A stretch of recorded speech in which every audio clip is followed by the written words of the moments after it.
So first off, let me say, what a scene tonight from Nashville, Tennessee.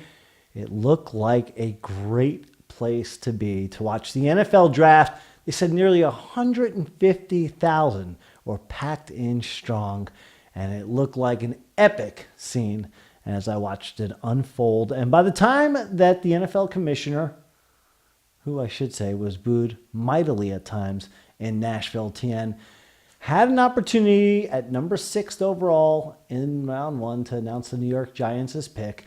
I sat there as eagerly as any Giant fan would. And then they announced the pick, and my initial reaction was, what the? WTF. Abso-friggin-lutely blown away that the New York Giants went with Daniel Jones 6th overall. You see, here on my YouTube channel, by the way, subscribe. Check out 954sports.com. And thank you for watching on my various sportscasts, including this post-draft recap of the Giants picks. You see, I did my Giants mock draft round 1 selection preview, and I had Jones going to the Giants, no doubt about it. But at 17th, the Giants' second pick in the first round, who the Giants selected, Dexter Lawrence from Clemson, a defensive tackle, defensive lineman. More on him in just a moment. Now, I thought the Giants would go with Jones, but not so early. And here's the problem I had. Now, the first 3 picks of the draft, I picked correctly like a lot of people. No rocket scientist or no football expert needed in that. Murray going respectively at number 1 to Arizona. Bosa second to the 49ers. Q, Quinnen Williams, who I think is going to be awesome to the Jets. And then it trickles down to the Giants. And I figured Big Blue would take Josh Allen, who I thought would be a tremendous fit. And he would fit like a glove as a New York Giants prototypical, historically sound defensive edge rusher. But that wasn't the case. Giants select Jones. I'll give you some thoughts. But I did think they can select Allen there and then probably wait to pick up Jones. I don't think any of the other teams that would have been contenders for Jones, a la Denver, Miami, would have stepped in the way. I think the Giants could have had the best of both worlds. And I'll give you some grades on each respective draft pick in a second. But let me tell you about Dexter Lawrence, who in essence gets traded for Odell Beckham Jr. That's the pick that came over from the Browns. Now this pick I like. Number 1, he's 6'4", 340 pounds, and he is the ultimate stopgap as an interior defensive lineman. He will stuff the run. You hope he can catch up and cover the pass, but I'm looking forward to him giving the Giants at least 2 solid downs on every defensive possession and clogging the middle again and eliminating the run against any team in the league. He is a freak, athletically, physically. Ran the 40 one time at the combine before getting injured. Ran a 5.05. Pretty incredible. All kinds of off-the-chart scores in the strength tests. One knock against him: was suspended for a banned substance last year during Clemson's playoff run, but he comes from a college that has a national championship program in football, while Daniel Jones comes from a college that has a national championship program in basketball.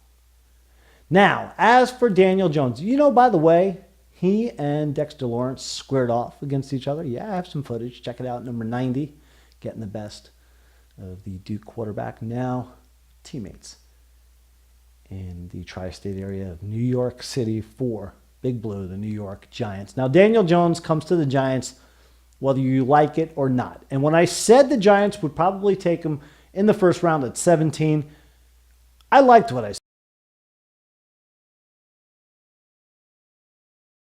saw. And there were a couple factors. First off, when it comes to bigger quarterbacks, it's hard for me to say. Like I said here on the YouTube channel in the Giants mock draft report I did, Eli Manning's pushing, 6'4". He won 2 Super Bowls. Phil Simms was a big guy, Jeff Hostetler. So the quarterbacks I saw in my lifetime win Super Bowls have been tall guys for the Giants. Makes sense. I've seen them win.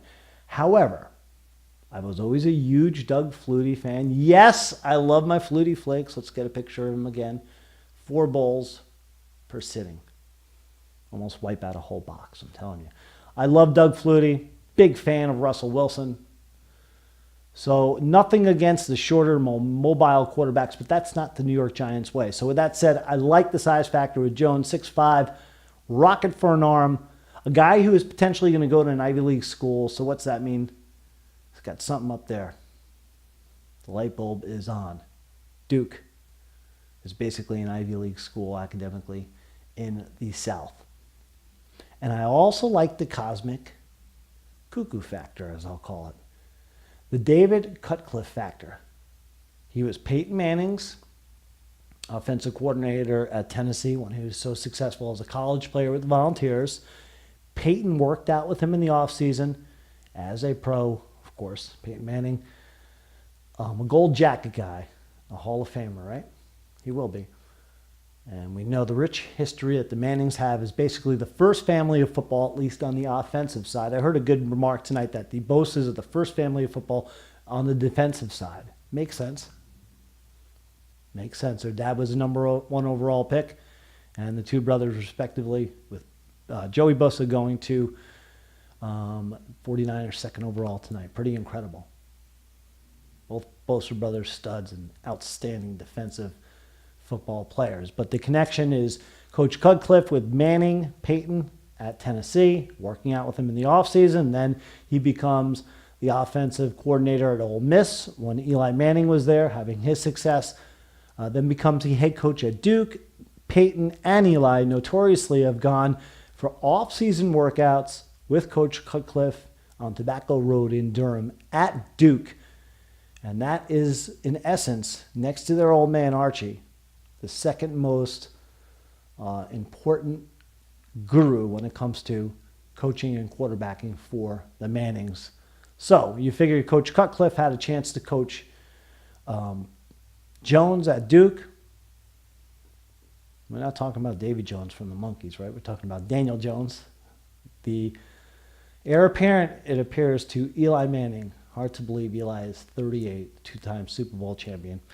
I always love Eli. Class personified on and off the field. Belongs in the Hall of Fame. I don't care what you have to say about that. But Coach Cutcliffe, the quarterback whisperer to these 2 guys, the head coach for Jones at Duke. Jones working at the Manning's Passing Academy for several summers. Of course, he's familiar with them. When they came down to Duke and worked out, he had worked out with them. So it's a pretty cool story then there. And again, the cosmic factor, the cosmic cuckoo factor. I like that. A little karma there involved. Does that mean anything on the field? No. We'll see if Jones can handle New York City. It's supposed to be a very Eli-like. So you kind of get an Eli clone in size as a pocket passer, although Jones rushed for 350 yards last year, known to have more mobility than Eli. In his 3 years as a starter at Duke, 52 touchdowns, 29 interceptions, 60% on the passing completion, just over 8,200 yards. Again, 6'5", 220.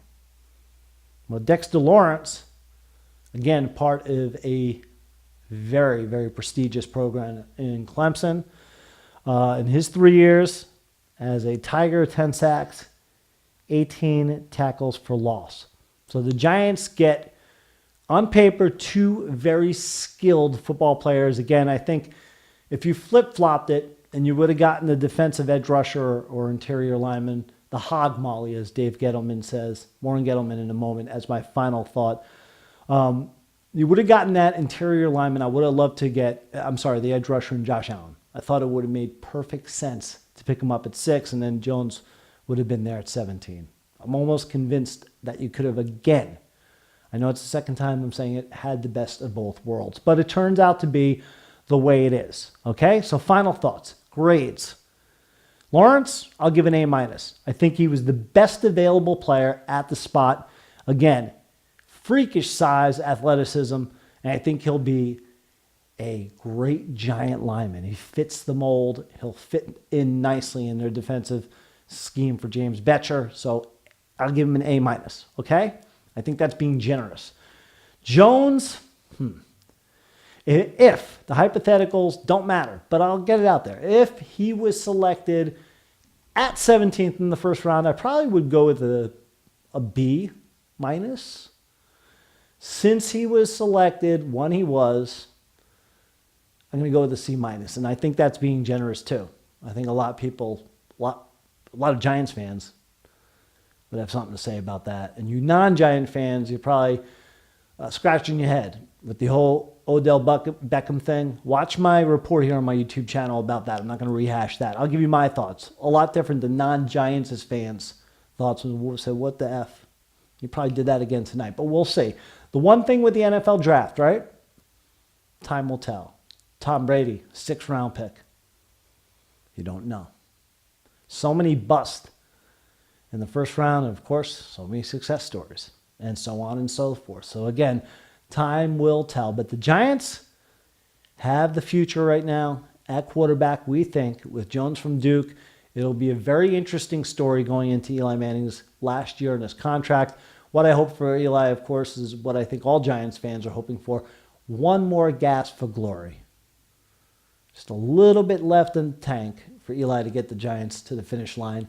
Maybe work some magic in late December and January. You never know. We've seen it 2 times before with Eli. Now, as for Dave Gettleman, his legacy, a lot of people thought it was going to be his legacy as Giants general manager tied to last year's draft, going Saquon, not Darnold. Fair enough. I think his legacy is staked. No doubt about it tonight. And he'll be the first guy to tell you that a bad quarterback